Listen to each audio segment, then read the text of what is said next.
রাজনীতির নতুন অধ্যায়ের সূচনা করতে যাচ্ছে তরুণদের নেতৃত্বে গঠিত জাতীয় নাগরিক পার্টি বৈষম্য বিরোধী ছাত্র আন্দোলনের নেতারা এই রাজনৈতিক প্ল্যাটফর্ম গড়ে তুলেছেন, যা শুক্রবার সংসদ ভবনের সামনে ঘোষণাপত্র পাঠের মাধ্যমে আনুষ্ঠানিকভাবে আত্মপ্রকাশ করবে।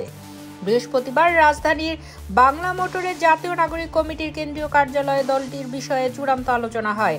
সেখানে নতুন নেতৃত্ব নির্ধারণের পাশাপাশি মূল কাঠামো ও রাজনৈতিক দৃষ্টিভঙ্গি নিয়ে আলোচনা হয়। নাহিদ ইসলামকে আহ্বায়ক ও আখতার হোসেনকে সদস্য সচিব করে জাতীয় নাগরিক পার্টির কেন্দ্রীয় কমিটি গঠন করা হয়েছে। এছাড়া সিনিয়র যুগ্ম আহ্বায়ক হিসেবে দায়িত্ব পেয়েছেন সামান্তা শারমিন। মুখ্য সমন্বয়কের ভূমিকায় থাকছেন নাসিরউদ্দিন পাটোয়ারি। দলের অন্যতম যুগ্ম সদস্য সচিব হিসেবে দায়িত্ব পেয়েছেন আরিফুল ইসলাম আদিব, নুসরাত তাবাসসুম, আতাউল্লাহ ও আকরাম হোসাইন। এছাড়া সাংগঠনিকভাবে দলটি দুই ভাবে বিভক্ত।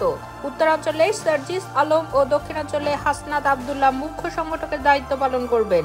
দলটির দপ্তর ব্যবস্থাপনার দায়িত্বে রয়েছেন সালেদ উদ্দিন সিফাত ও তরিকুল ইসলাম। দলটির ঘোষণাপত্রে জুলাই আন্দোলনের মূল চেতনা অন্তর্ভুক্ত করা হয়েছে। নতুন রাজনৈতিক দলটি গণপরিষদ নির্বাচনের দাবি তুলবে বলে জানা গেছে।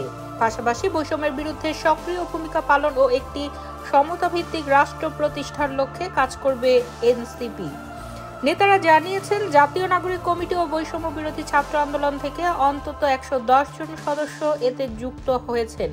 এছাড়া বিভিন্ন পেশাজীবীও নতুন এই রাজনৈতিক প্ল্যাটফর্মের সঙ্গে থাকবেন।